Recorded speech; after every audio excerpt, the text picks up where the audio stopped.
This is your daily dose of all things royal. Welcome back, my gorgeous, good-looking friends. Today's discussion, I'm sure, is going to ruffle some feathers, but for years, skeptics have been convinced that Meghan Markle faked her pregnancies with Archie and little Betty, pointing to suspicious moon bump appearances, odd public photo ops, and zero credible hospital sightings. The royal family? They've stayed conveniently silent, never once shutting down the rumors. That alone keeps the questions alive. Are Archie and little Betty truly in the line of succession, or is this whole thing a carefully orchestrated sham? In this video, I'm going to be presenting a new angle that has been discovered in making the case that Meghan and Harry pulled off the con of the century. But before we get started, if you can help the kid out and hit that like button, as well as double check to make sure that you're still subscribed, we know that YouTube likes to do funny things to this channel. Alrighty then, let's crack on. So I think it's important to answer, why does it matter so much to the British if Meghan Markle had those children of the body and not some rented Ukrainian womb? I'll tell you why. Because in the British constitutional system, heirs must be born of the body. A rule that's not just tradition, but a hard-won defense against chaos, fraud, and power grabs. History has been littered with succession crises, rebellions, and wars sparked by disputed bloodlines. Requiring a child to be physically born to the monarch's lawful spouse was the simplest way to kill ambiguity and stop anyone from slipping in a fake heir. If Meghan's pregnancies were staged, as many people think they are, it strikes at the heart of that safeguard. As we all know, the monarchy isn't some elective office, and some now struggling to understand its relevancy in a so-called democracy. It's supposed to be a predictable, blood-based institution tied to Parliament, the courts, the military, and the Church of England. In my opinion, I think the royal family is already skating on thin ice because of how much damage Harry and Meghan have caused. I think any whiff of biological fakery in Meghan's case would definitely shatter public trust. It would open the door for legal challenges, and it would make the whole system look like a joke, which, in my opinion, I feel like at this point, Meghan has already succeeded in that, with the royal family allowing this to go on for so long. If the born of the body rule can be quietly bypassed for a Hollywood actress turned duchess, now turned influencer, what's to stop future manipulations? It's a very valid question. Britain has always rejected adoption, nomination, or any discretionary heir selection. Those were seen as invitations to tyranny. The system was designed to keep personal ambition in check, and strict bloodline rules were the least bad option. If Meghan pulled off a surrogacy or prosthetic stunt, critics like myself say it proves the monarchy is now just another celebrity PR machine, not a sacred institution. The legal backbone that structures all of this are the Bill of Rights, 1689, and Act of Settlement, 1701. They demand lawful marriage and biological descent, with the monarch as supreme governor of the Church of England. Any deviation in Meghan's kids would raise awkward questions about both legal and divine legitimacy.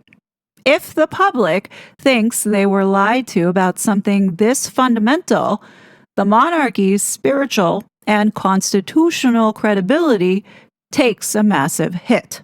Public trust is the monarchy's only real currency. You know, all that soft power?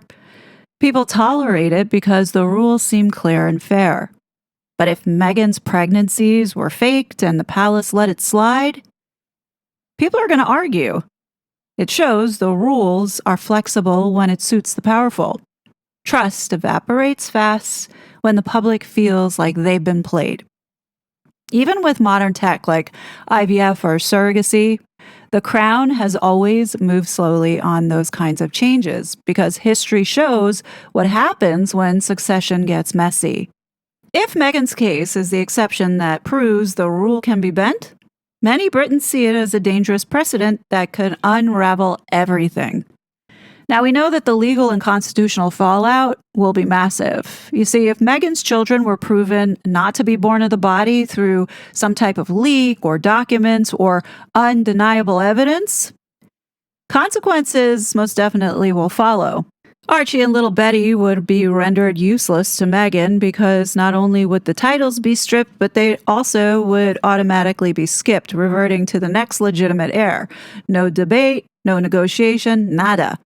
Now, I believe that the reason why the institution continuously ignores this glaring elephant in the room is that the monarchy's reputation would take a permanent hit.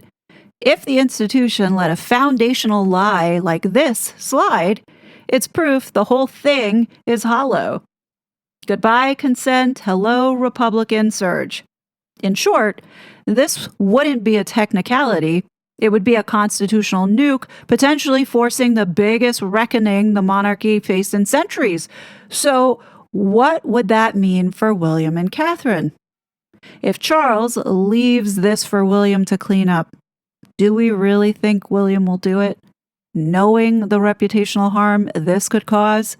My opinion is it's been going on for 8 years. If they haven't done it by now, I wouldn't hold our breath to see it happen down the road when William finally takes over. Now, I'm not going to hold my breath thinking that King Charles is going to do anything before he turns over the reins to William. The only way that I think something will happen is if there's a leak or unrefutable evidence that forces the hand of the institution to address it. They probably think people are just going to get tired of talking about it and it will just magically go away. Well, all I can say is good luck with that, because today I was playing around with ChatGPT and using AI, and guess what I decided to do? And that would be to analyze some of Meghan's photos. But instead of asking ChatGPT to tell me whether or not Meghan's bump looks real or not, I posed the question as if I was a D-list actress like Meghan. I write, I am playing a 6-month pregnant woman in a movie. Here is a photo of what it will look like. Does this look realistic sitting this way? Or does the stomach look fake to pass for a 6-month pregnant woman? So ChatGPT already picked up and recognized that this was Meghan because they write, I'll focus just on realism and body mechanics, not on who the person is. Overall, it looks fairly believable for around 5 to 6 months, especially in a seated position, but there are a couple of details that slightly signal costume rather than natural pregnancy.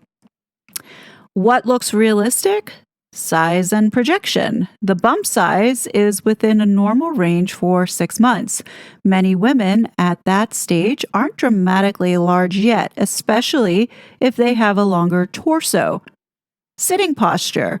Sitting upright with the bump projecting forward is natural. The way the abdomen leads the posture rather than collapsing inward is correct. Upper body and rib area. The bump rises smoothly from under the bust, which is typical at this stage. What slightly gives it away? Very smooth, firm contour. At 6 months, bellies often have a bit more softness or symmetry when seated. This one looks very uniformly rounded and held, which can read as a prosthetic. High perky placement while sitting. When seated, a real bump often spreads a bit lower and outward. This stays quite lifted, which is more common with a belly appliance. Core engagement. The abdomen looks almost too supported, as if the core is actively holding it in. Many pregnant women sitting naturally will have a more relaxed lower belly. So the next question I ask is, so you can tell this is a prosthetic then? ChatGPT replies, short answer, yes. To a trained or detailed focus eye, it can read as a prosthetic. But no, it would not jump out as fake to most viewers. To be very clear, I'm not saying this is obviously fake. I'm saying that someone who works with pregnancy portrayals, costuming, or body mechanics could reasonably suspect a prosthetic. And it says here why someone experienced might notice. Uniform firmness and symmetry, real 6-month bellies often show subtle softness or unevenness when seated. Lifted shape while sitting. Natural bumps tend to settle or spread slightly downward. This one stays very held. Posture interaction. The torso remains very controlled, whereas many pregnant women unconsciously relax their core when seated. So now, as you can see here, ChatGPT is being very conscious of the wording that they use to avoid any type of legal liability. But look what happens when I cut Meghan's head off. This is a picture from when Harry and Meghan went to Morocco. Meghan is approximately in her 8th month. So as you can see, I cut Meghan's head off so you can't tell who it is. I continue the conversation by saying, well, what about this for when I need to play the role of an 8-month pregnant woman? Does this look like it is a prosthetic? ChatGPT responds, I'll answer directly and honestly, focusing only on realism. Yes, this one does read as a prosthetic, especially for 8 months, and more clearly than the earlier photo. Here's why. Too small for 8 months. By 8 months, the belly is typically much more prominent and lower. This looks closer to a 5 to 6 month bump in overall volume. High and compact shape. Late pregnancy bellies usually drop, lightening, and project forward and downward. This stays high and tight. Clothing tension patterns. The striped top stretches evenly across the belly without the kind of vertical pull, fabric distortion, or hem lift you usually see at 8 months. Posture mismatch. At 8 months, most women naturally widen their stance slightly, soften their knees, and shift weight back. The narrow stance and heels read as non-pregnant body mechanics. Ding, ding, ding! What an 8-month belly usually does differently, it extends lower, often rounding beneath the navel, creates more forward pull, affecting shoulders and lower back, causes tops to ride up or crease vertically, changes how hands rest often under the belly for support. On-screen impact, wide shots, some viewers may accept it. Medium profile shots, many people will clock it as not quite right. And anyone familiar with late pregnancy very likely to suspect a prosthetic. Bottom line, for an 8-month pregnancy, this looks undersized and too controlled, which makes it noticeably prosthetic. It would read much more convincingly as earlier 3rd trimester rather than 8 months. This now kind of gives new meaning to what Harry said in Morocco. Take a listen.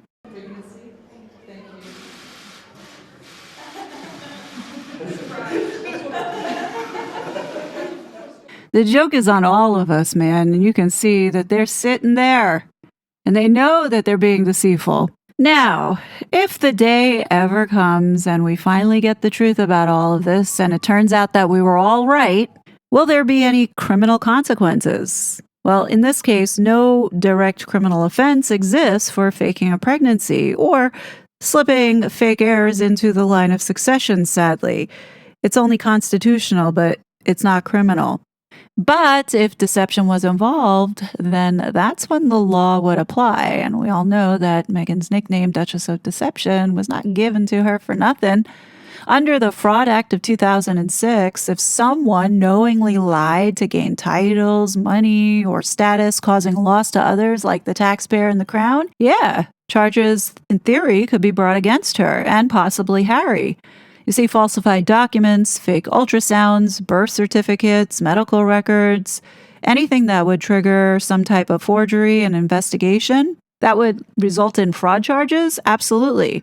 If Meghan or anyone else close to her, like Harry, forged papers to register those births, that's prosecutable. Without the hard evidence, though, it's all speculation right now. But we know that the British establishment hates that kind of drama around the crown, so my guess is they're going to do their best to keep this under wraps. If proof did emerge somehow, like someone talking, they probably would handle it with parliamentary fixes, but a quiet title revocation, and you know how they will get their PR to start spinning a story. Anything to avoid a messy criminal trial that would make things worse. So, will anything happen to Megan? Most likely not.